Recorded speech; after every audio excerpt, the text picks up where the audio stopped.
ನಾನು ನನ್ನ ತಾಯಿ ತೀರೋಗಿದ್ದಾರೆ, ಆ ನೋವಿಂದ ಹೊರಗೆ ಬರ್ತೀವಿ.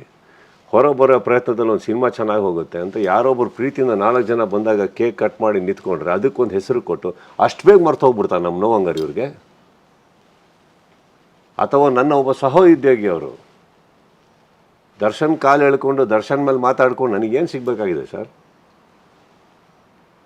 ಹೇಳಿ?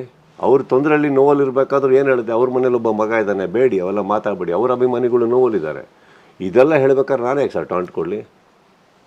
ಆ್ಯಂಡ್ ಇಲ್ಲಿ ಯಾರಿಗೆ ಎದುರಬೇಕು ಸರ್?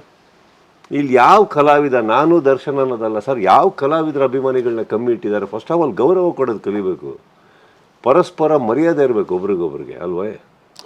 ಚಿತ್ರರಂಗ ಬೆಳಿಬೇಕು ಅಂದರೆ ಸರ್ ಇದಿಷ್ಟು ಬೇಕಾಗುತ್ತೆ. ಯಾವುದೋ ಒಂದು ಹಿಟ್ಟಾಗಿ ರಿಲೀಫ್ ಕೊಡ್ತು ಅನ್ನೋದಂಥ ಚಿಕ್ಕ ಥಾಟ್ ಸರ್ ಇದು. ನಾನು ದೊಡ್ಡ ಲೆವೆಲಲ್ಲಿ ಮಾತಾಡ್ತಾ ಇದ್ದೀನಿ. ದೊಡ್ಡ ಲೆವೆಲಲ್ಲಿ ಬಂದುಬಿಟ್ಟು ಒಬ್ರಿಗೊಬ್ಬರು ಭಾಳ ಇದಕ್ಕೇನಾಗುತ್ತೆ, ಮಾಧ್ಯಮಕ್ಕೆ ಕೂಡ ಸಪೋರ್ಟ್ ಕೊಡಬೇಕಾಗುತ್ತೆ. ಕೆಲವು ಇಲ್ದೇ ಇರೋ